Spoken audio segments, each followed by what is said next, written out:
I'd like to thank Lieutenant General Brar for chairing the session and for Mr. Stanley Johnny and Bashir Ali Abbas for your insights. Now we're on to the second session, which turns our attention to Israel. This session explores Israel's defense doctrine, its military operations, its approach to Iran's proxy network, and the crucial role of intelligence and alliances in shaping strategy. Our speakers in this session will analyze Israel's military decision-making, the balance between civil and military authority, and the implications of its operation for regional security.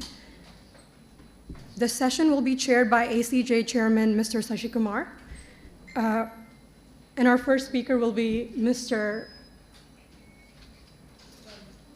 Kabir Taneja. Kabir Taneja is a Deputy Director and Fellow Middle East with the Strategic Studies Program at the Observer Research Foundation.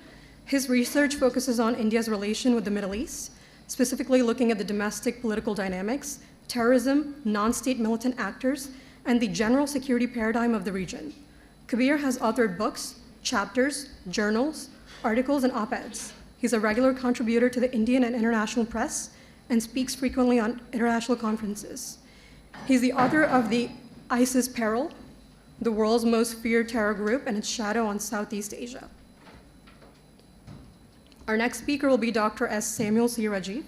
He is a research fellow at the Manohar Parrikar Institute for Defense Studies and Analysis. Before joining MP-IDSA, Dr. Rajiv worked at the publication India's National Security Annual Review and was a visiting scholar at the BESA Center for Strategic Studies at the Bar Ilan University in Israel. Dr. Rajiv earned his PhD from the School of International Studies at JNU. He's published on issues related to India's foreign and security policies and strategic analysis, foreign policy, business standard, the Jerusalem Post, among other publications. He has authored the Indian-Israel Strategic Partnership, Contours, Opportunities, and Challenges, and was co-editor of India-Israel, The Making of Strategic Partnership. His current fellowship project is on India's defense exports, the issues and challenges. And our third speaker will be Professor Tabras. He's an assistant professor at IIT Madras. He's completed his PhD from the School of International Studies at SIS Jawaharlal Nehru University before joining IIT Madras. He taught international relations in Pondicherry University for 2 years. He aimed to understand West Asian politics and has published on this region. So without further ado, I would like to invite Professor and Chairman Mr. Shashi Kumar onto the stage. And now we move on to the second session, looking at it from the point of view of Israel, probably, or at least the angle of Israel. And we have Professor Tabraz here, and the other two participants will be joining us online, right? They're already there, as you can see, online, and they'll be speaking to you. I'll try and make this very quick because we are already running late. I can see from the discussion topics that there are more or less the same issues which are posed to our friends who are going to speak on Israel, and probably there'll be a common ground covered. So it's the obverse side of the coin, if you like, the Iran-Israel issue, particularly in the context of the last war. And I'll just say two things to begin with. One which follows from the previous session, the idea of cybersecurity and Israel's role in cybersecurity. As one of those who went to the Supreme Court against spy malware, which was perfected in Israel by the NSO, called Pegasus, Israel's capability in that area from all accounts, and since then I've been looking at it in some detail, is tremendous. And not necessarily the Israeli state, but obviously with the approval of the collusion or the tacit nod of the Israeli state, malware like this is not just bought or sold to countries. In India, as you know, there's still no definitive answer to that. The position of the government and parliament was that if you say we bought it, it's a national security threat. If you say we didn't buy it, it's a national security compromise. So we can't say either. Case went to Supreme Court. The Supreme Court referred it to a committee, Justice Ravindran Committee, and the last word on it is yet to be decided in the court. What the committee's findings are continue to be unknown, so we will know, we should hopefully know soon. But so that's as far as where that stands.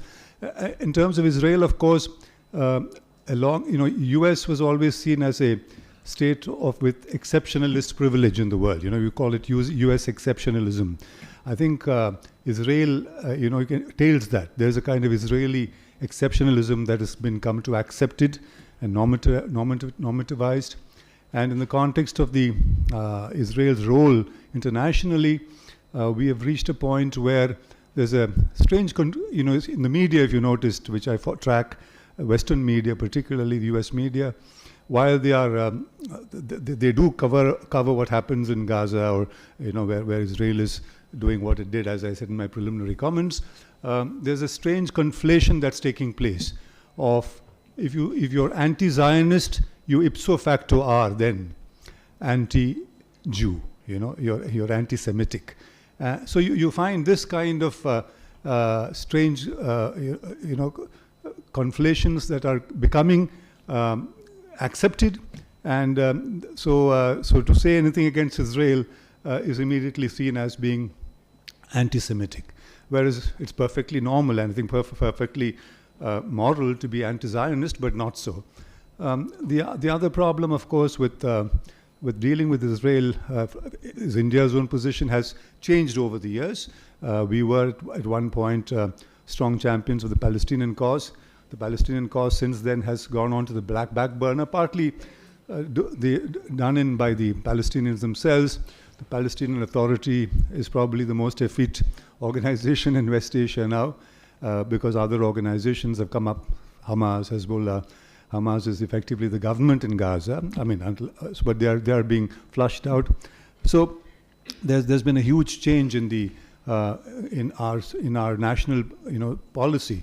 And this is not something which came with the BJP government. I think it started even with the Manmohan Singh government, and in terms of big linkages with Israel, and so that it's part of national interest, as was mentioned here, and there's something real and political about that. So with these preliminary observations, I'd request, I'll go by the order given here, Mr. Samuel Rajiv to make his presentation. Thank you so much, sir. Am I audible, sir? Yes, please. I want to thank Air Marshal Mateshwaran for this opportunity, and I want to extend my greetings to the distinguished people in the audience and to my fellow panelists. The topic I've been given, the issues that the organizers wanted me to cover was the civil-military dynamics regarding the June 13th Israeli attack on the Iranian nuclear infrastructure. Before that, I wanted to place the June 13th attack in the historical context, because obviously this was not the first time that Israel has attacked. It's not the first time that Israel has attacked enemy, rather in quotes, nuclear infrastructure, rather regional nuclear infrastructure. All of us are aware of the famous 1981 strike on Isreal, and then Israel also attacked the 2007 Syrian nuclear reactor. So I want to briefly place these historical events in context. I'm going to highlight the Israeli justifications, the rationale for carrying out these three attacks. These are the Operation Opera in 81, Operation Orchard in 2007, and Operation Rising Lion in 2025. I'm sorry. And I'm going to briefly highlight the reactions of the IAEA / the international reactions, the role of the US, and with some domestic dynamics in each of these three events. So coming to place that in context, as the chair, Israel has followed a policy of prevention while dealing with regional WMD programs that it considered as security threat. Israel has repeatedly undertaken such military actions as it contends that such WMD programs pose an existential threat if they are allowed to mature. Israel's military doctrine, since its founding, has privileged offensive military actions to transfer the fighting onto enemy territory, given its limited geographical depth. A defeat in any of the interstate wars since its founding was viewed as the end of the Jewish state. The former Israel Defense IDF Deputy Chief Israel Tal has in fact said that the IDF should not be called the IDF, it should be called the IOF, the Israel Offense Force, because the point being that Israel IDF has always been geared towards offensive operations in reality. Now, coming to the first of the Israel attack on the regional nuclear infrastructure, the raid in Iraq, June 1981, Prime Minister Menachem Begin justified the attack as, in quotes, as a morally supreme act of national self-defense, within quotes, and asserted that the attack was launched before the impending introduction of nuclear material into the plant, which could have led to an even greater radioactive damage regionally. Foreign Minister Itzhak Shamir at the UNGA pointed out that the Israeli action was, the Iraqi nuclear program rather was, was on the verge of producing nuclear weapons. The point to note here is that the reactor that the Israelis struck was not even operational when the Israelis struck the program. So, but Itzhak Shamir noted that Israel was justified in taking the action to prevent such an eventuality. He reiterated that Israel's policy was it will not be the first country in the Middle East to introduce nuclear weapons in the Middle East. This was said by Foreign Minister Shamir, but it became to be known as the Begin Doctrine because Menachem Begin was a prime minister. So it is significant note that Iraq was building its reactor with support from France, the same country which helped Israel's nuclear efforts to a substantial degree. So Tel Aviv, therefore, was wary of Baghdad acquiring nuclear capabilities with the help of the French, which could give it the option to produce nuclear weapons. How did the IAEA react to this first Israeli reaction? The IAEA, the International Atomic Energy Agency, condemned the Israeli raid. The IAEA Director General Sigvard Eklund pointed out that this was a military aggression against a civilian reactor against a country which had concluded safeguards agreements with the IAEA. The U.S. Senator John Glenn, he was the former astronaut, pointed out that the Israeli strike, within quotes, was the first gigantic vote of no confidence in the international non-proliferation regime. The IAEA passed the board of governors passed a resolution subsequently. It even threatened to suspend Israeli rights and privileges as a member state of the IAEA. But obviously, this resolution could not be put to vote because the US opposed it. So apart from US opposing this IAEA resolution, obviously Israel used US supplied equipment, including US supplied F-15, F-16s. There was a committee which was constituted to determine whether this was violative of US arms transfer agreements, but obviously there was no clear conclusion on that. Another follow through of this was that because there was a certain querying of the domestic opinion against Israel, the Americans were able to approve the sale of sophisticated equipment to countries like Saudi Arabia. In the aftermath of the Israeli raid on Iraq, the Americans approved AVAX systems to Saudi Arabia, despite rigorous opposition by Israel and the Jewish American lobby. What was the impact of the raid on Iraq? The scholarship is mixed. Some say it was short-term advantage, but other scholars have pointed out that in fact the Israeli raid has forced Saddam Hussein to develop covert nuclear program, and he did everything in his power to do that. What about the domestic reactions? The Israeli domestic politics was also one of the determinants for the timing of the raid.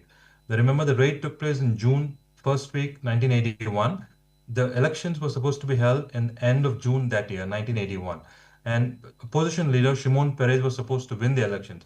Eventually, Begin won the elections, but Shimon Peres was opposed to any Israeli kinetic action to offset the Iraqi nuclear program. He was a Labour Party leader at that time.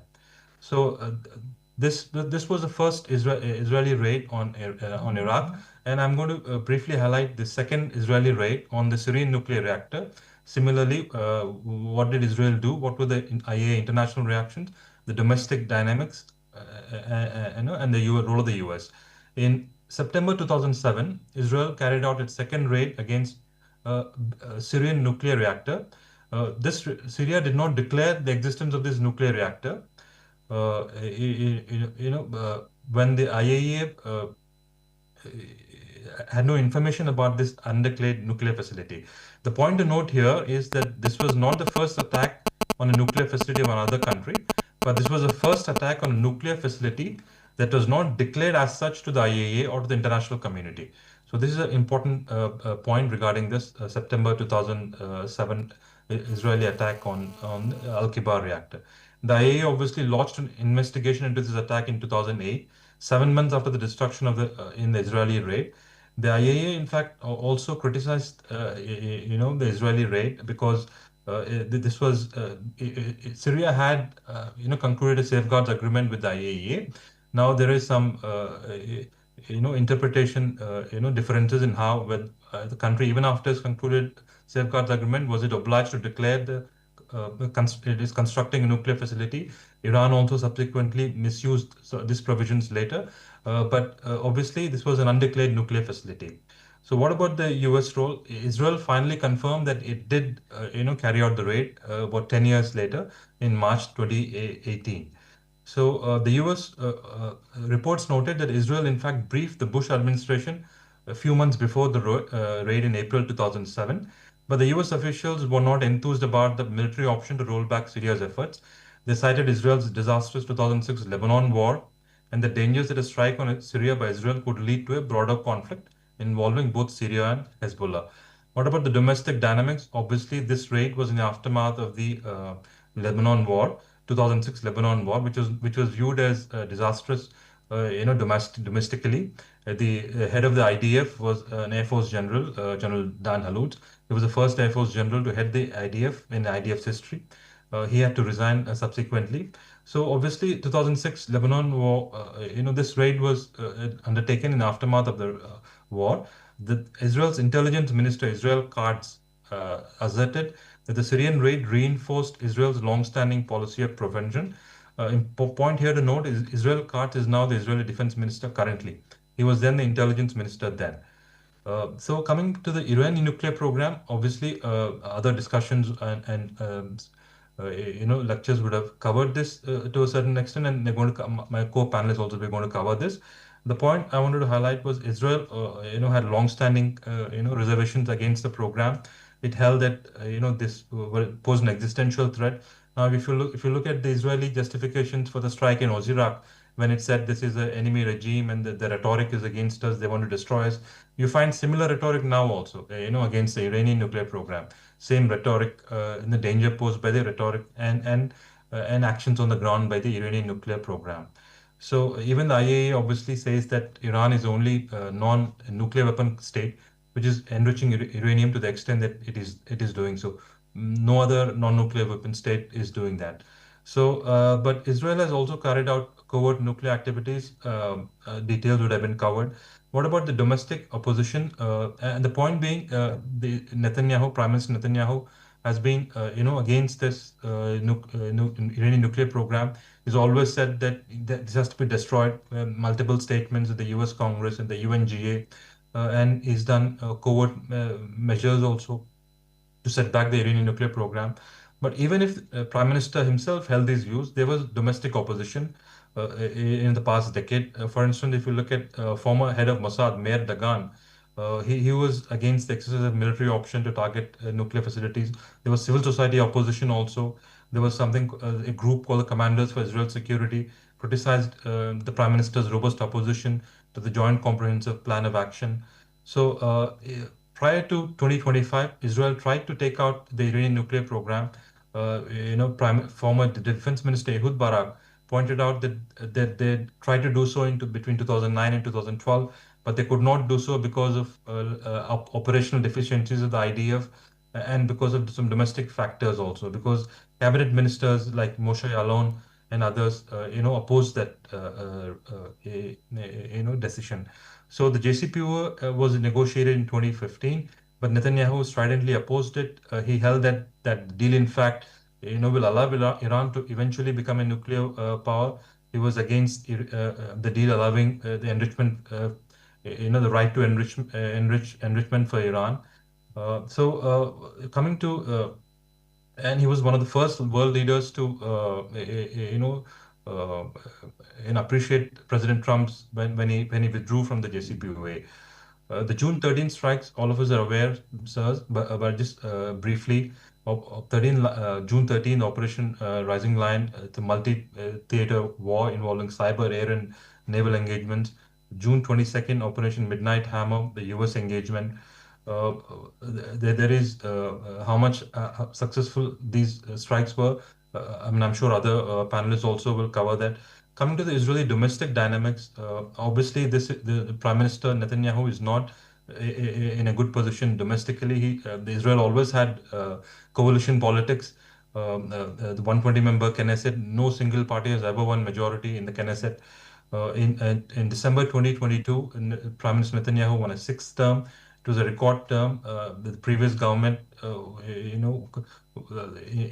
mid 2022 lost its elections. But obviously there is some domestic discord. The Israeli defense minister also had to resign. November 2024. The head of Shin Bet also had to resign, or rather, they were dismissed. But all of this domestic, discontent was in the Israeli cabinet was related to Israel's military action vis-a-vis the Hamas in the Gaza Strip, not related to Iran, because there is almost non-partisan consensus that Iran constituted a strategic threat and it had to be dealt with. And we know from the reactions of everybody across the political spectrum that they have appreciated what they have done. And in fact, when in last year, when Israel attacked Iran in response to Israel's in response to Iran ballistic missile attack, many cabinet ministers of the Netanyahu government criticized the Israeli action as saying it was not very effective. The prime minister had to take even more stronger action to set back the Iranian nuclear capabilities. So there is non-partisan consensus regarding Iran, but that does not mean that everything is hunky-dory in the Netanyahu cabinet, but that's related to the prosecution of the war vis-a-vis vis-a-vis the Hamas in Gaza. So the U.S. role, we are aware, and obviously this is direct in support of the Israeli action. Uh, so this is essentially what I wanted to highlight and contextualize. The June 2025 attacks was not first attacks that Israel undertook. The previous two attacks were in 1981 and 2007. And what I essentially wanted to highlight was the Israeli justification, the rationale for these attacks, the international reactions, the IAEA reactions, and the domestic dynamics to the extent that they impinged on the Israeli decisions. Thank you, sir. Thank you very much, Mr. Samuel Rajiv. Do please stay on, because at the end of the three presentations, we'll have a question and answer session with the audience. And if it's disconcerting to be sitting there in close up, you can turn on off the video whenever you like. But do stay with us, okay? Well, that was a very perceptive and very, I think, a good chronology of what's happened. The last point Mr. Samuel Rajiv made about domestically, how does it play out? It's interesting. I think poll after poll in Israel shows that Netanyahu's popularity doesn't seem to have increased, although his actions are approved. Particularly in the context of Iran, there's overwhelming, I think, consensus that Israel did well in striking Iran the last. And yet, he's in October 26, when the elections come up in Israel, he seems to be in a very vulnerable position now. So it's a very strange paradox. I mean, he's riding a tiger domestically, because if he gets off the tiger, he'll be consumed by the tiger. So he needs to keep the state of flux, the state of war, the state of being mentally besieged, and therefore to be seen as fighting against that or pushing back against that. And that's something I hope Kabir or Tabraz would also look at. Why is it that it's a coalition government, admittedly, but the arch conservatives seem to be abandoning him at some point, and one doesn't understand how this plays out. I'll now move on to Kabir Taneja for his presentation. Again, 10 to 15 minutes, as much as you can. Thank you. Thank you, Chair. I hope I'm audible to everyone. And yes. Okay, thanks. Great. And thanks to ACG and the Peninsula Foundation for the invitation. It's great to see many familiar faces, and it's great to see a full house of students as well. So I think Dr. Rajiv has really put a lot of good historical context to many things that are happening in the region at this point of time. What I will do is I will largely take from my recent experience of and experiences of traveling in the region in the past 1 month, visiting Israel, Israel's borders with Lebanon, Syria, visiting Syria, and sort of try to encapsulate what is the kind of psyche that is driving a lot of the actions that we are witnessing at this point of time. Because, of course, there are a lot of questions, as the question posed to me also, why now for Operation Rising Lion and not before this or not after this, and so on and so forth. And there is a fundamental change in thinking in Israel since October 7th, 2023. And a lot of what we are witnessing today is being driven by those changes. But having said that, let me put this into a bit more of a narrowed down argument. We are, of course, witnessing a lot of policies taking place. Israel is taking a lot of decisions. It is active on 7 fronts, according to their own assessments. And of course, it started with the war against Hamas in Gaza, which has expanded to Hezbollah, the Houthis, a very complicated situation in Syria, and of course, the Operation Rising Lion, which targeted nuclear facilities in Iran. The common thread here is, of course, that these policies align very well with Israel's long-standing strategic calculations on what kind of threats are being faced by the state. But it is also has a lot to do with personality of Prime Minister Benjamin Netanyahu, who's been this very linear and omnipresent political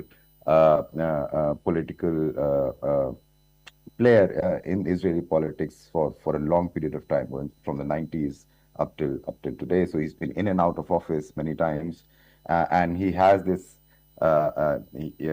his viewpoint on multiple things do tend to have an impact, whether he's in power at that point of time or out of power at that point of time. And I think that's a very interesting calculation to bring in when we're talking about, for example, Operation Rising Lion, which targeted Iranian nuclear sites just some time ago. What started off as a war against Hamas was seen as, and this is of course my assessment of, or my viewpoint of how things are being seen there, was seen by Netanyahu as a perfect opportunity to basically go after all the things that the Israeli state has wanted to go after, but was never had the conditionalities on the ground to do so. And at this point of time, I think they were also in that mind frame where they would have gone and done operations with or without U.S. sanction. Now, of course, that does not mean that they can challenge their partnership with the U.S. to the point where someone as erratic as President Trump can, also be in a position where he can turn off the taps when it comes to military engagement and military supplies, and same goes with their European partners. But I think this October 7th was a pivotal moment in Netanyahu's thinking, and by association, a large section of Israeli thinking, that this is the moment, this is the best opportunity they will get to target and at least, if not destroy, disintegrate the immediate challenges that they have highlighted over the past 20, 30 years. And that's what we have witnessed over the past 2 years. Now, having said that, they have, of course, got a lot of success on the way. For example, with Operation Rising Lion, I think everyone was surprised. If you talk to some Iranians, they will attest to this, of how weak Iranian air defenses were in targeting incoming aircraft of both the Israeli and American air forces, and how little they could do with the targets that were taking place and the bombings that were happening. So it was not a surprise, not a tactical surprise just for some of us observers, but it was a tactical surprise even in Iran till a certain extent. But if you see the preparational level of what Israel had, whether you go to the pager attacks, which is something that would have taken a long period of time to plan meticulously and to place it in a certain way that it can be executed when it has to be executed. Although there were conflicting reports of why it was executed at that point of time. You know, what the Israelis are operationalizing now has been in plan for a long period of time. It was always a question of opportunity, and Hamas provided that opportunity to them because they saw the Hamas attack against Israel as a red line, for example, 26/11 in India or 9/11 in the US. And till a certain extent, of course, you understand where that thought process of security now is coming from. Because first, the Hamas attack was first and foremost a failure of Israeli security itself. So for a state like Israel, it's absolutely critical to rebuild that security infrastructure and rebuild that faith of the public in that security infrastructure that famed Iron Dome, the famed IDF, the famed Mossad, the famed Shin Bet can actually protect the Israeli citizens in the long term. And that was shattered for a long period of time. To rebuild that, it was imperative, in my opinion, for the Israelis to not just target Hamas, but to actually expand that beyond the realm of Hamas and go after targets and go after issues that have been long pending from an Israeli security perspective. And of course, this was music to Prime Minister Netanyahu's ears because he's been advocating a lot of this for a long period of time. You can go back to the 1990s. You have in 1996 there was something called the Clean Break Report, where basically it was advocacy of removal of Saddam Hussein much before the 2003 war started, where the Netanyahu thinking or the Netanyahu school of thought was that removal of Saddam was absolutely imperative for the security of Israel, of course, but also security of the larger region and the Western world. Netanyahu repeated the same thing in 2002, that removal of Saddam Hussein is important, and of course, 2003 happened a year later. So, we can, of course, agree, disagree with Netanyahu's thought process, policies, and politics.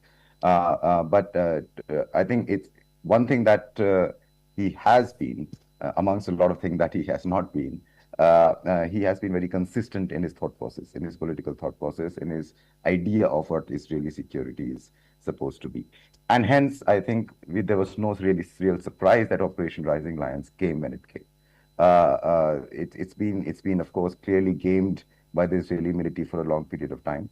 If you go back to the era of President Barack Obama, if you remember, Netanyahu was at the UN with the whole diagram of how far the Iranians are in their push for nuclear weapons, and from his personal perspective, as a core politician in the country, that it was long overdue that Iranian nuclear sites were basically taken offline, and the needle moving factor, again going back to something I mentioned earlier, was the erraticness of President Donald Trump, because you could convince him and you could not convince him in the same day.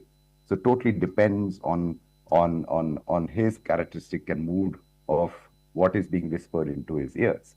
And if you remember, I mean, Netanyahu and Trump have had a testy relationship themselves as well. But if you remember, during Trump's first presidency, he was fairly keen in trying to attack Iranian nuclear sites, and he had people like Bolton around him who would actually, prod him to do that. And in one instance, I think there was also a case that where the Trump administration said, well, we had actually launched fighter jets and called them back halfway while they were going to target nuclear facilities. So again, this is something in the mind of President Donald Trump that he had always wanted to mobilize on as far as Iran goes.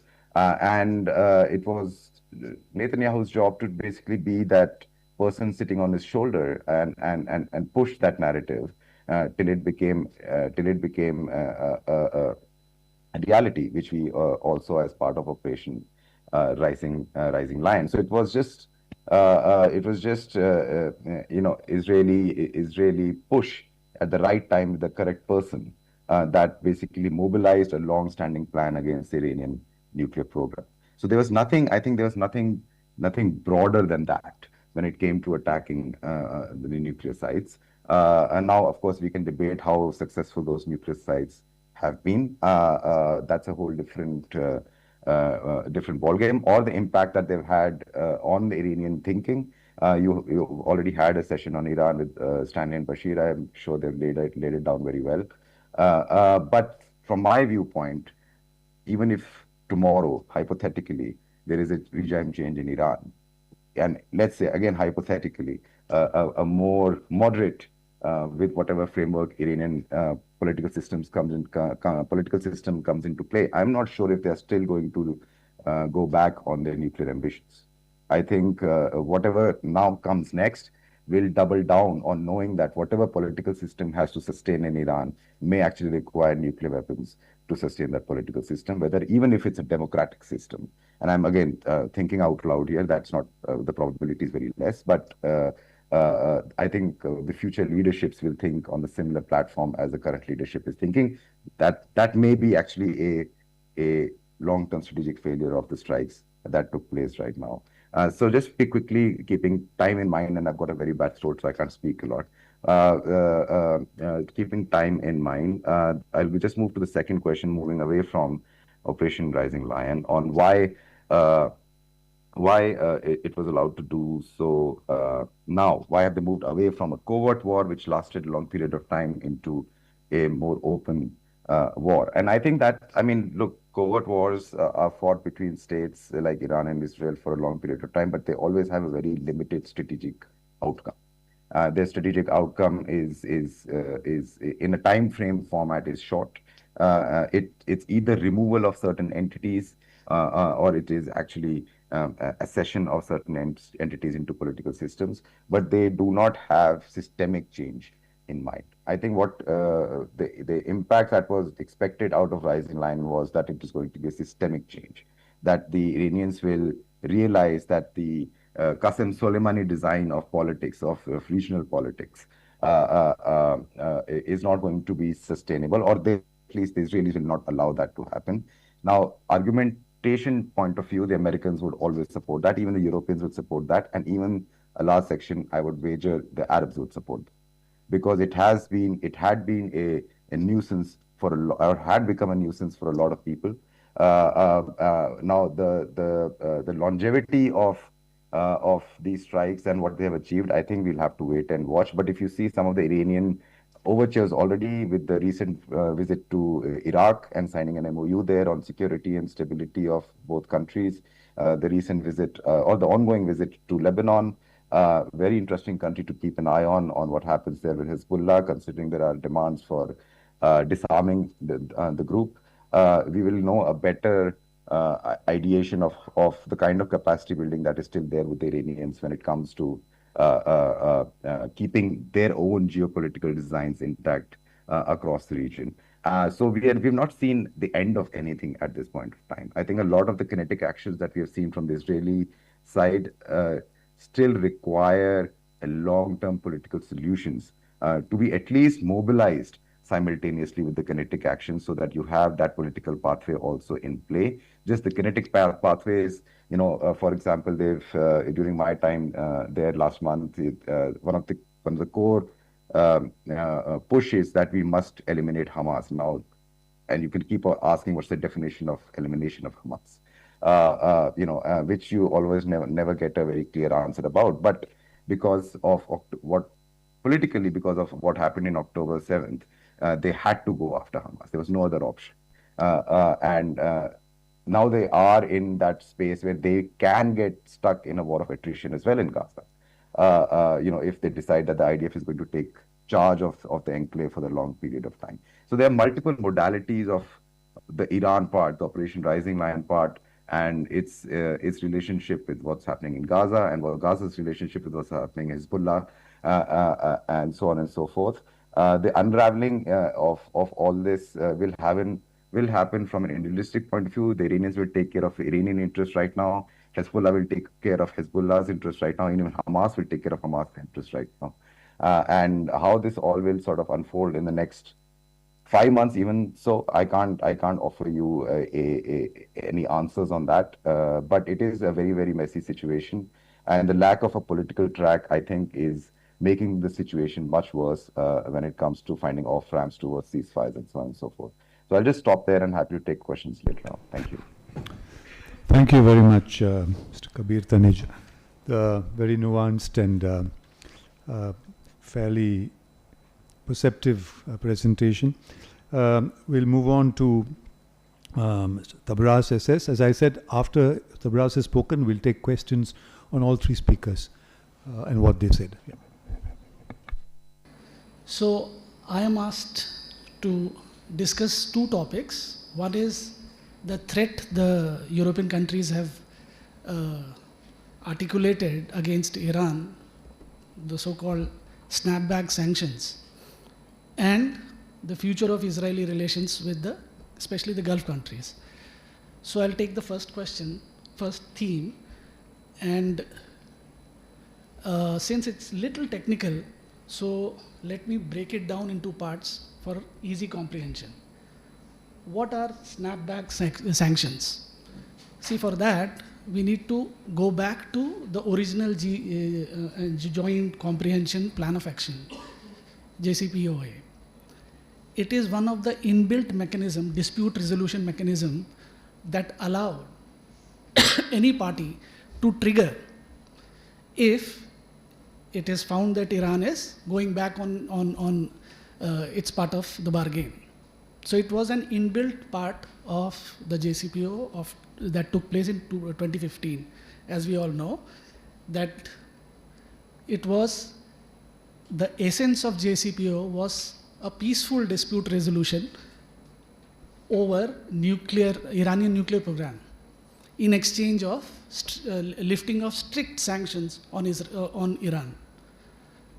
So this is it. So this is, the whole mechanism of snapback sanctions is an inbuilt mechanism of dispute resolution which is there in the JCPOA, the UN resolution 2231. Now the second part is why now? Why these countries are threatening of this snapback sanctions now? This is something that hinted by Dr. Bashir, that in October, this resolution, together with these sanctions, this mechanism, is to end permanently. That was one of the way that provided the Iranians to sell the JCPOA very easily to the Iranian public.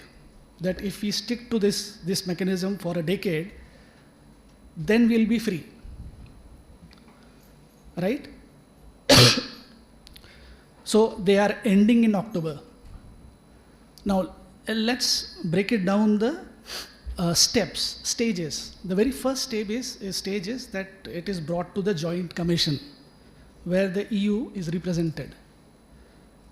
The European countries are saying that they have already passed that stage in 2020 itself. So the stage is the second stage. The second stage allows, if any country, it's not just EU, the mechanism articulates this view that any party, P5+1, permanent UN permanent members, 5 members plus Germany, any member can trigger that snapback sanctions. But if anybody does that, the second stage is that it goes to the UNSC, Security Council. And the Security Council has roughly 30 days, a month, to decide on that. So the entire September is going to be that 30 days. And if it is not resolved in the second stage, the final stage is on the Security Council, that if it renews another resolution for the sanction relief, it is only then the sanctions will be lifted. Otherwise, the sanctions which were articulated in the mechanism will stay. And one thing very important is that there are no provisions of veto. So that is what makes it a little credible. And the third issue, what are the problems?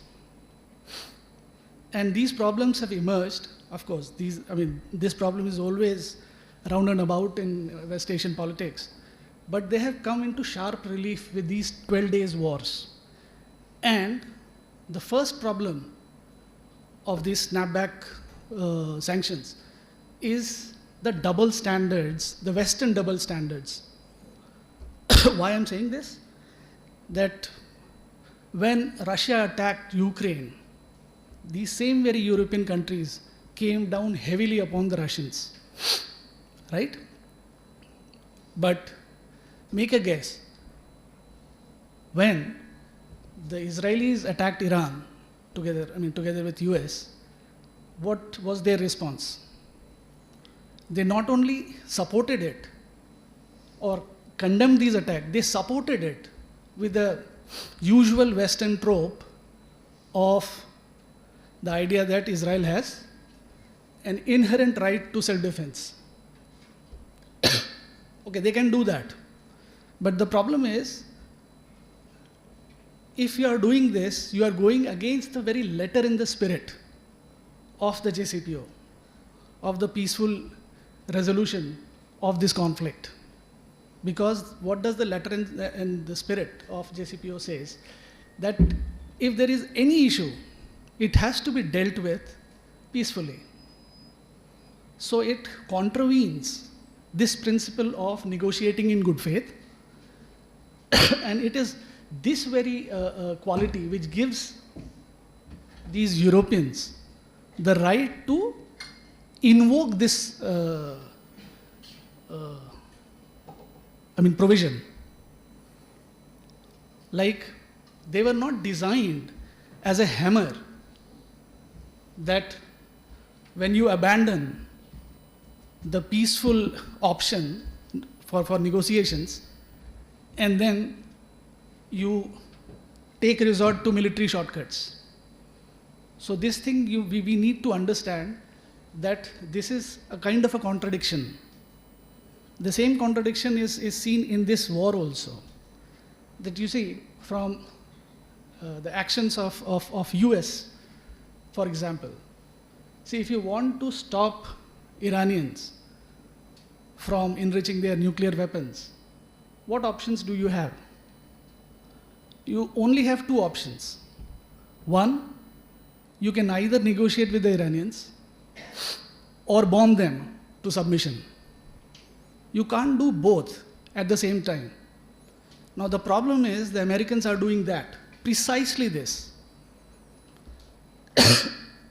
So this is the first problem that are inherent in this whole business of evocation of snapback sanctions. And the second is what all speakers they have hinted towards is what is the kind of a very direct, in your face lesson for the Iranians. It is simply this, that had they had this nuclear bomb, they would never have been subjected to such kind of a use of force. So, if the Europeans or the Americans, they think that they can somehow manage or force the Iranians to stop, or as Trump is asking, zero uranium enrichment, I think it is and remains a pipe dream. Iranians will never go back. I mean, this is something that all the previous speakers have hinted. And it makes common sense that this is the lesson that the Iranians will draw, irrespective of how disenchanted the Iranians are with this regime, right? So this is all about the snapback. And please note that there is a leeway that the Europeans have left for the Iranians or for themselves. That they have said that, or they have threatened to invoke this sanction provided two things. Provided if the Iranians don't come to the negotiating table. First condition. And the second condition is if they ask for an extension. So now I think the whole affair will be drawn on this extension, clause of extension. And lastly, my last submission on this issue is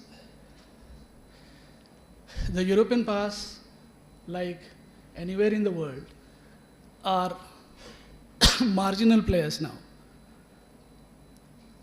The ball, as they say this phrase in English, is with the Americans, with the Israelis, and with the Iranians, right?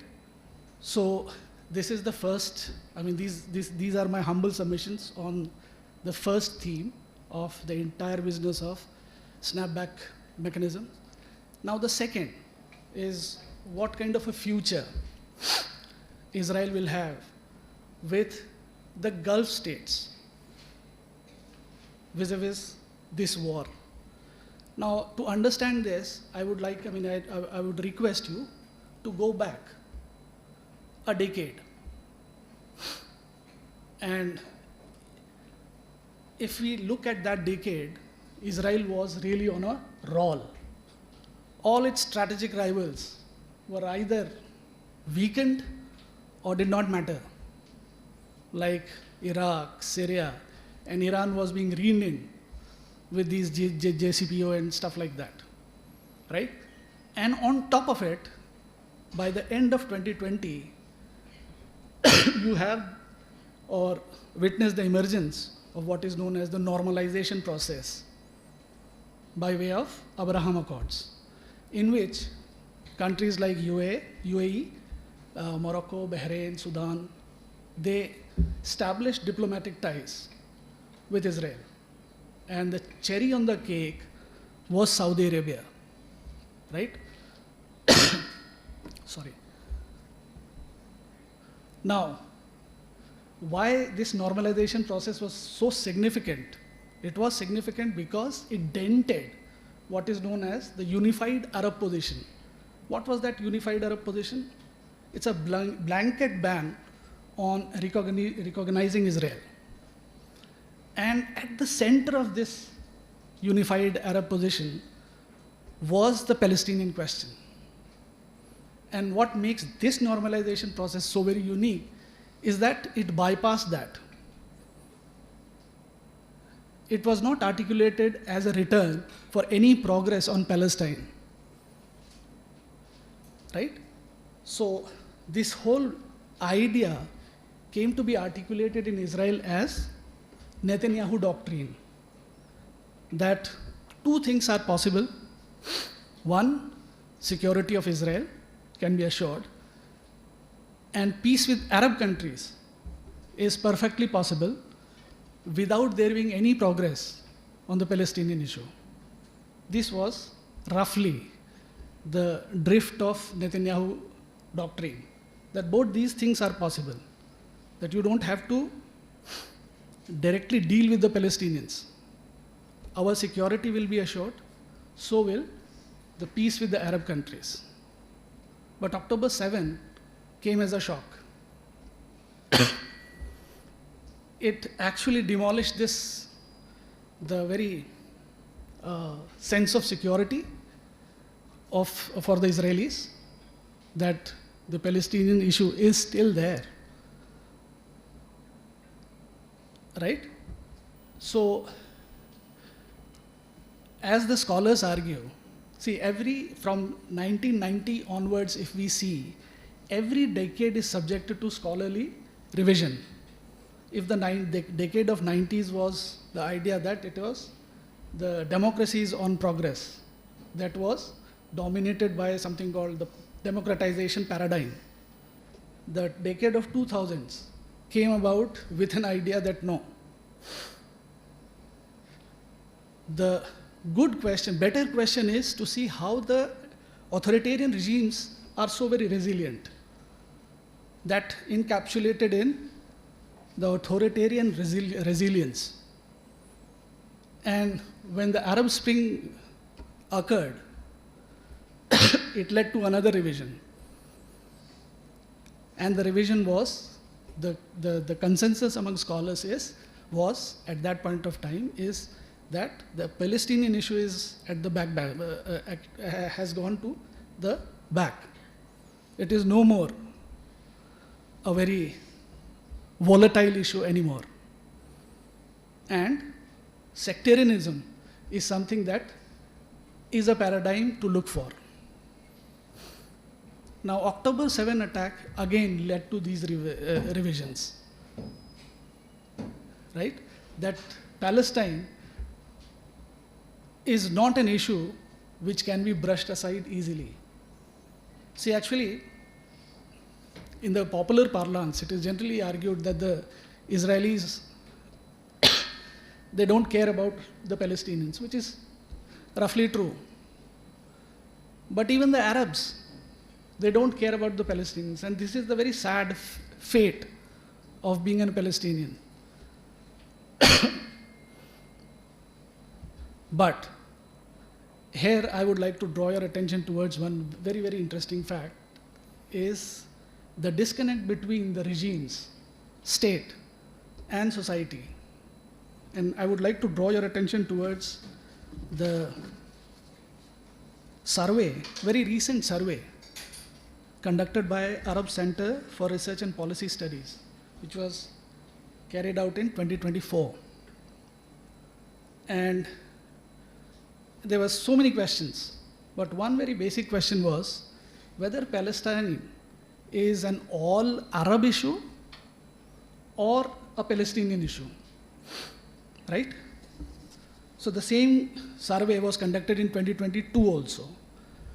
The result in the 2022 survey was that 79% of the Arabs, they thought that it is an all-out Arab issue. But can you imagine now, in 2024, roughly 94% of the Arabs, they come round to this idea that Palestine is an all Arab issue. It's not a Palestinian issue. It's not exclusively a Palestinian issue anymore. And if we see Egypt, it used to be 75% in 2022. It rose to 94%. Sudan, it used to be 68%. Now it is 91%. But the most interesting country is Saudi Arabia. It used to be 69%, but now it is hovering at 95%. So you see, there is this disconnect between the regime and the Arab streets. And even if these Arab governments, Arab regimes, they want to normalize their relations, but this is a factor that they have to factor in. Because see, there are so many events which occurred in West Asia or Middle East or whatever you can call it, which have taken even the pundits by surprise. Like the Arab Spring. It took everybody by surprise. So they have this memory, these countries, that normalization with Israel, not at the expense of their own existence. So in terms of future, I can't predict the future, but I can wager an intelligent guess that it is Palestinian issue need to be resolved amicably. It is only after that you can have an aorta of normalization with Israel. So with this, I come to an end of my presentation. Thank you very much for that, actually a very different perspective. It's very heartening to hear the term Arab street after a long time. I thought that the street was dead and gone. But yes, I didn't know that about this survey, and it's really very heartening. Also, the point about snapback option sanctions. I think it's end of August is the deadline, and but they have the leeway, as you said, for ask for extension.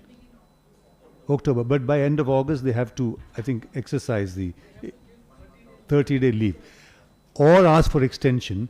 And what's interesting is that Iran doesn't seem to be asking for extension yet. Of course, we have another week or two to go, but so we'll see how that plays out. So you've heard the different viewpoints, and I think although they covered this, more or less same ground, but with different perspectives and fresh insights, it's now open for discussion. You can ask your question to any one of the three speakers or presenters, or it can be left to any one of them to answer if it's not directed at anyone in particular. Please make your questions as succinct and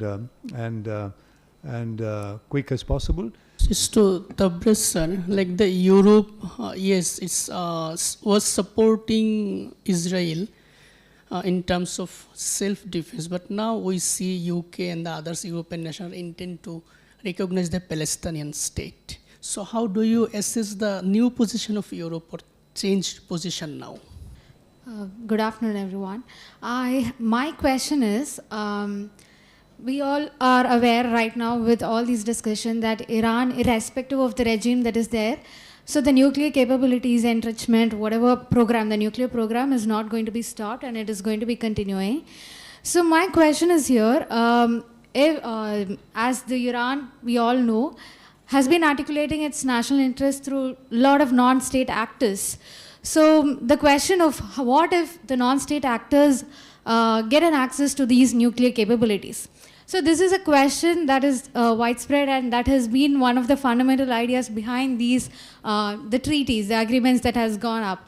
So what is your take on that? Is it just a Western narrative to pressurize Iran to sign for treaties, or it is really a question that has to be thought about it, and we need to discuss the security dilemma in Middle East in a different way?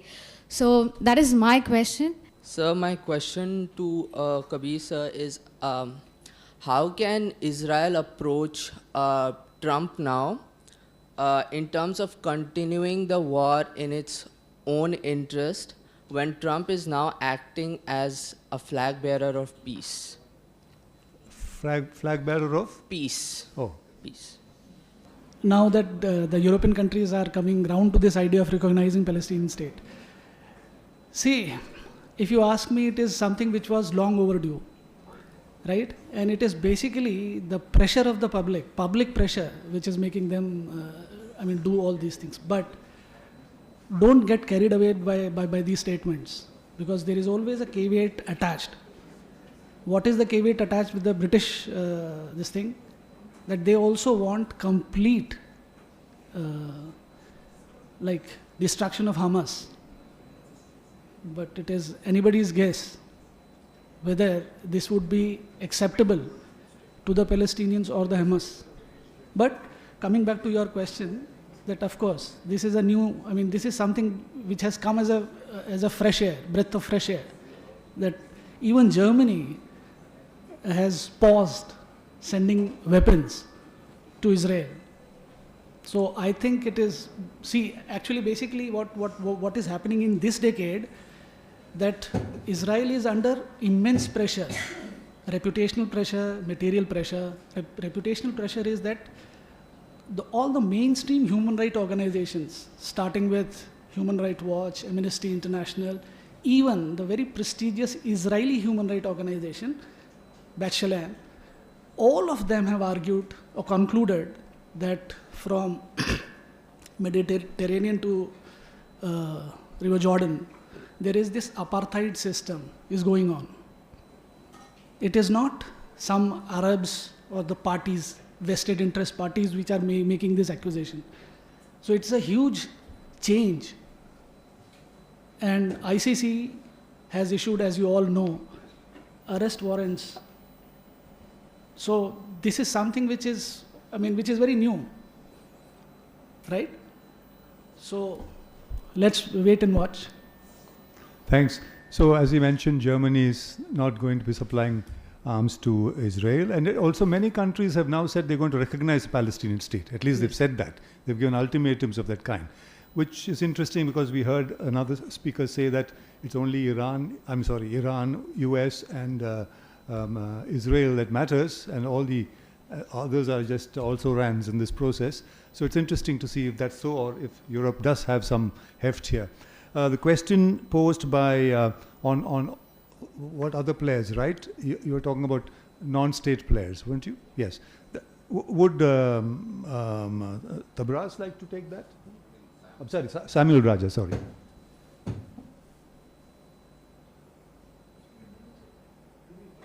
Did you get the question? So the question is about the non-state actors that Iran is supporting? Yeah, is that the question? Yeah. Very quickly, you can restate that. So I'll just repeat the question. So established fact that irrespective of the regime that is there in Iran, the nuclear capabilities, the enrichment program will not be stopped. And established fact that Iran has been articulating their national interest through non-state actors like the Hamas, the Houthis and all of that. So what is your take on non-state actors having an accessibility to the nuclear program or the nuclear capabilities of Iran? So is it considered as a Western narrative on the nuclear capabilities in Iran, or is it a security dimension that has to be thought about? Right. Yes, sir. So I think to the extent I got it, I think the question was, will the non-state actors get access to the Iranian nuclear program? Or I think that is a concern that the Israelis have raised. Prime Minister Netanyahu himself, in multiple occasions, in the US, at the UN General Assembly, and many times Prime Minister Netanyahu has said that the Iranian nuclear program cannot be deterred.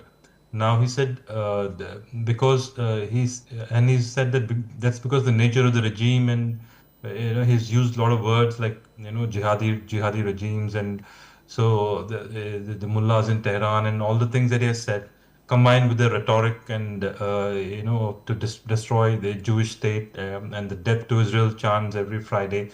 So all of things he has said, but obviously clear analysis would tell us that first of all, Iran does not have a nuclear weapon program as far as the international opinion is concerned. All the nuclear material inside Iran is under international safeguards. Even after the attack on June 13th, the IAEA Director General, Rafael Grossi, has said that the 400 kilograms of enriched uranium above 60% is under IAEA safeguards. So there is no, and there is no indication that Iran has gone back to its nuclear weapons program, which it has, given up more than two decades ago. In fact, U.S. National Intelligence Assessments, NIE's intelligence NIE 2007, I think, was the previous one. And even after, when Prime Minister Netanyahu pointed out the treasure trove of documents that they have taken out from Iran, even those documents, prove that Iran does not have a nuclear weapons program currently, but it had elements of the nuclear weapons program previously, but that has not started it. But the concern obviously is that Iran, as I pointed out in my remarks, Iran is the only non-nuclear weapon state which is enriching uranium to the extent that it has. So that is a concern, but Iran is a nation state. So obviously, and it's very it's unthinkable for for non-state actors to get access to Iran's nuclear material or its nuclear infrastructure. Thank you. Now the question that was posed to Mr. Kabir Taneja. Did you get the question? Yeah. Please go ahead. Yeah, I did. Okay, look, the answer to your question is actually going back to what I was discussing earlier. First and foremost, there's a fundamental thing that needs to be understood, that irrespective of who's the president in Washington, D.C., Israel is a core foreign policy issue for the Americans, right? That is not going to change because of the current situations that are taking place. The problem for the Israelis is going to be that on how to deal with Donald Trump and how to get what they want to get out of him. Only couple of weeks back, we saw Donald Trump on Truth Social posting that release the hostages immediately, or there's not going to be any deal between Israel and Hamas, and so on and so forth. But Israel and Hamas are still continuing the talks in Qatar. So that has not been foregone, because ultimately, at the end of the day, what President Trump likes is deals. But having said that, it is a dicey situation for Netanyahu as well. He does not want to be that prime minister after all this, after all the time he spent and efforts he spent remaining in power, to to be that Israeli prime minister in history to have to sit down across the table from Hamas and cut a deal. I don't think he is very keen in making that happening, making that picture happening, or making that visual happening. At least under his tutelage. But having said that, he also knows that he has to deliver some political outcome to President Trump, because going back to what I was saying, you don't know what President Trump can do, irrespective of how important Israel is as a deliverable of American foreign policy. He can, at some level, if he gets frustrated enough, join the likes of Germany and say, okay, X number of military supplies will now be limited to Israel till they actually commit to a political process, or they commit to a political outcome in Gaza in a post-Hamas scenario. That what is that going to be? That those discussions need to start now. So those are all the variables that Netanyahu has to play with, and he knows that. And he also has experience to manage that kind of situation. At the time being, it's working fine for him, but you never know with what Trump may demand next week off. Thank you. We'll take another round of questions. I'd like to direct my question to Mr. Kabir Taneja. Before October 7th happened, there was normalization deals with Saudi happening with Israel. And some speculate that Hamas and other non-state actors didn't want such normalization deals to happen, and have other countries like Turkey, UAE, which were already sort of having good relations with Israel, sort of normalize this. So do you think October 7th sort of happened at the exact juncture where normalization was happening? Was it to disrupt that process? What was the intention, do you think? And do you think that could have sort of triggered Hamas's action? Look, I don't think it was intentional or designed in a way to block those processes. Those processes were clearly working in a manner that was going to sideline the Palestinian issue. I think that is very, very clearly clear. Even if you see today, the Israelis and the Egyptians signing a $30 billion gas deal, that is on the side of all that is happening, shows that there is a considerably diminished political weight of what the Palestinian issue is bringing to the table, and ultimately they all want to continue with what they want to do with each other as far as business, economics, and finance goes. But at least some of the issues have been definitely dealt a setback. IMEC is one of them, for example, and normalization with Saudi is probably another. I am a little skeptical of how far that process was into play. Irrespective of the kind of narrations that came out, specifically out of Israel, that they are very close to sort of normalizing with Mohammed bin Salman. At the end of the day, the Saudis do have to, or not even Saudis, most Arab countries do have to take care of what's happening on the streets, or what the mood is on the streets. It's not just a democratic country's problem. It's any country's problem with any kind of political dispensation, whether it's monarchic or otherwise. You can't go actively against what's the mood on the streets, and the Arab mood on the street is undeniably a little bit flustered about what's happening in Palestine.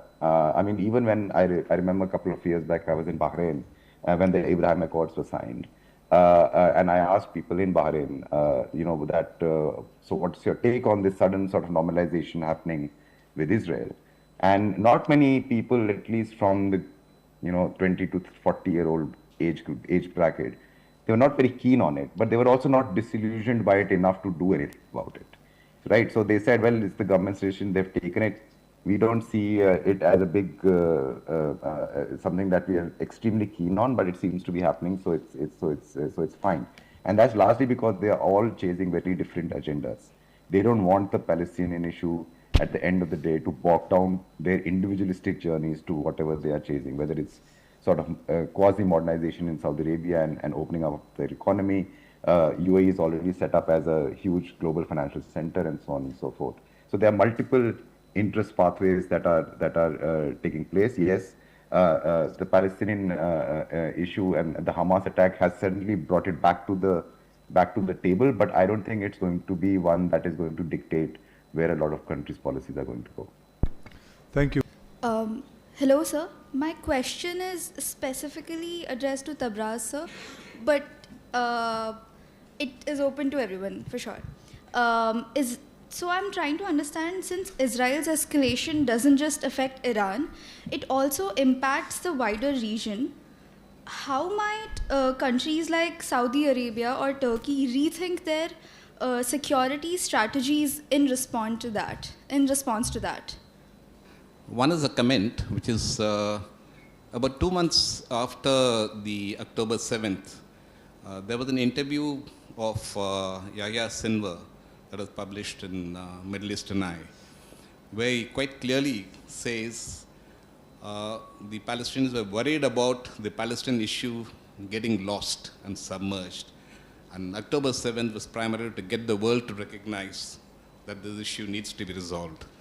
And I think in that context, he's dead, but he's achieved the aim.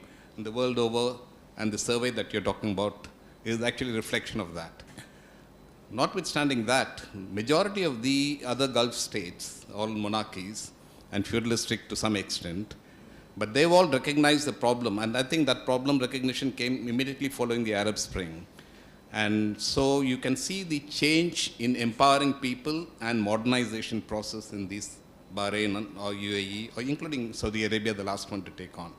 So despite this modernization and education opening out of women's freedom, etc., I think this October 7th war will continue to animate people, and therefore that survey is extremely important, and it will actually have traction as we go along, and therefore Israel will have a problem in dealing with this part. That is one. Second is the issue of NPT and Iran. My question to Tabraz and to the others also, you can talk. Why is Iran shooting itself in the foot time and again? Why are they so keen on continuing to have extremely close relations with Europe and America, despite what's being done to them? NPT provides a provision to exit the NPT should your national interest dictate so. And North Korea utilized that part. So why aren't they exiting the NPT? And why aren't they taking their own decisions on the nuclear issue? Sir, my question was specifically about IMEC, but Kabir sir touched upon that. But to add on to that, currently the situation in Red Sea and there is a certain roadblock as far as normalization of ties between Israel and Saudi is concerned after the Israel and Gaza war. To add on to that, what is the current outlook of our Indian Foreign Ministry in addressing IMEC as of now, especially the kind of ties which we have with US, Israel, Saudi, and how we are addressing the Palestinian cause as well. So what's the outlook of India's Foreign Ministry on that? I'm sure this will be addressed in fuller measure in the afternoon session because we have experts there, but sure. But we'll start with Tabraz on the first question that was addressed to him. Right. To your question as to what are the regional implications? What are the regional implications of this war on other regional players? Is that what you asked? Sorry?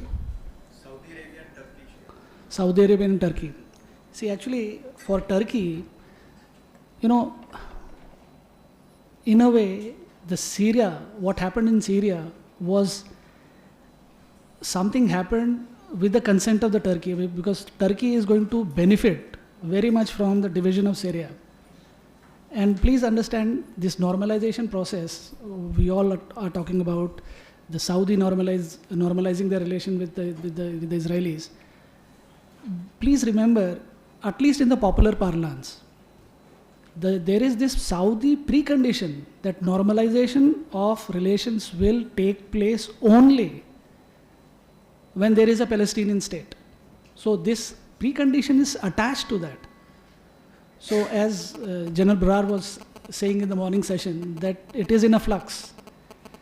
The balance of power is in a flux, and it's very interesting to watch as to what happens. Marshall's question about why is Iran repeatedly, shooting itself in the foot. Maybe one of you can take it and the other can take the other question. Whoever wants to go on that. Yeah. Thank you, sir. I think responding to Marshal Mateshwaran's question, sir, I think the problems with Iran essentially stem from the inadequacies of the NPT themselves, sir. Because the NPT allows for enrichment, but does not prescribe how much the percentage of enrichment that you can do. So unless they have to either change the terms of the NPT or, obviously, otherwise, because there's no, restriction on the amount of percentage to which a country can enrich uranium to. And your question about why doesn't Iran quit the NPT, sir? Iran is obviously a long-standing member, sir, of the NPT. I think it joined in 1974, if I'm not mistaken. So and I think it's gaining a lot of benefit from the NPT. There is a working civilian nuclear reactor. The Bushehr nuclear reactor is working, and it's a lot of, and because it's part of the NPT, it's getting the nuclear fuel and a lot of cooperation with the IAEA. All of that will be lost, sir, and obviously, and it'll give opportunity for countries like Israel to completely destroy, and because there won't be any oversight on the Iranian nuclear program. So I think that's the reason why Iran is not quitting it, sir, and it's in Iran's interest also perhaps not to quit it right now. Thank you. And the last question, Kabir Tanej. Yeah, I'll take the IMEC one. Look, the good thing about IMEC is that it was still just on paper, right? So there's nothing really mobilized on IMEC as far as project goes. There are some projects that between India and the UAE that are sort of part of the larger IMEC or are envisioned to be part of the larger IMEC agenda.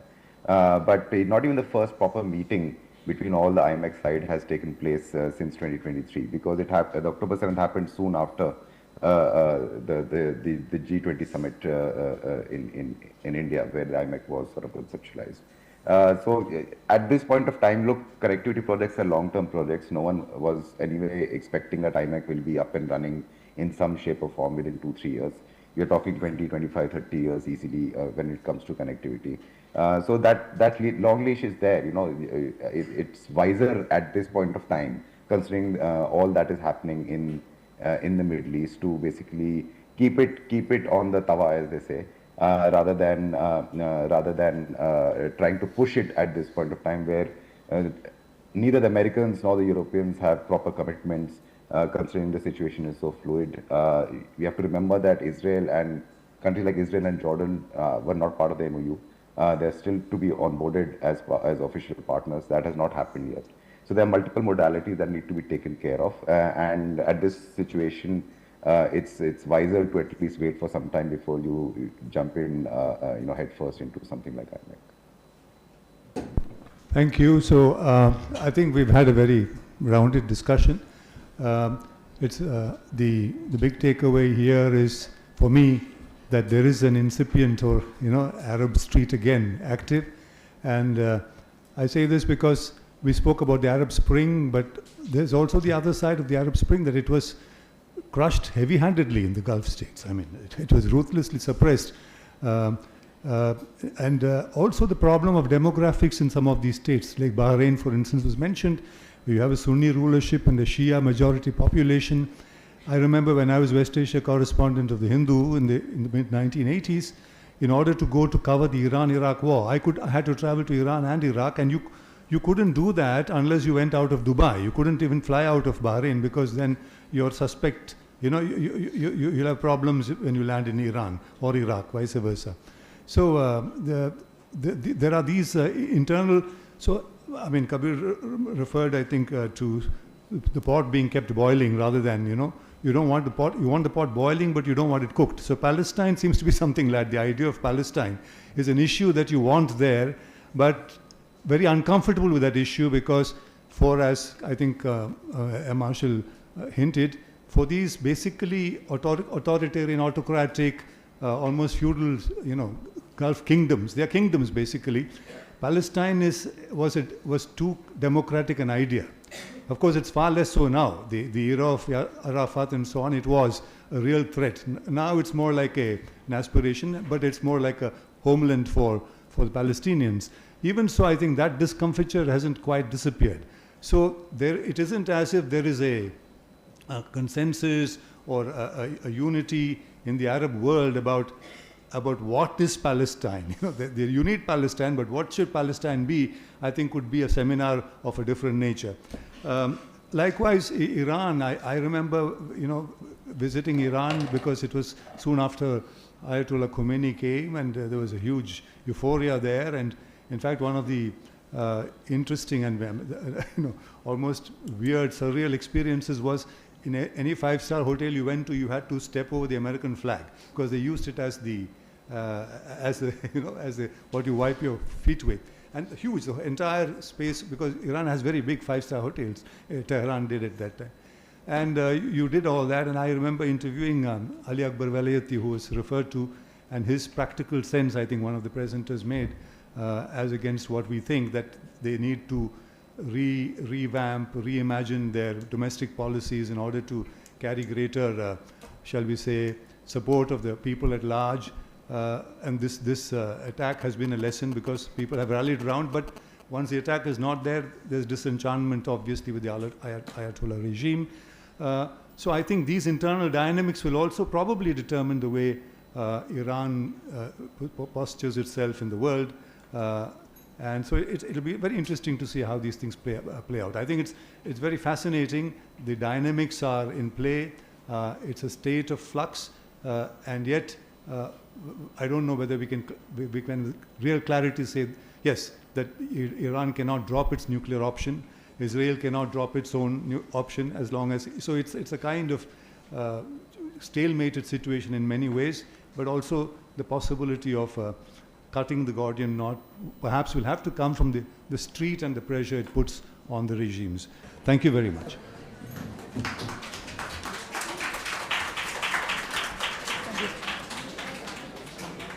I should have individually thanked the three presenters. Thank you very much. Yeah.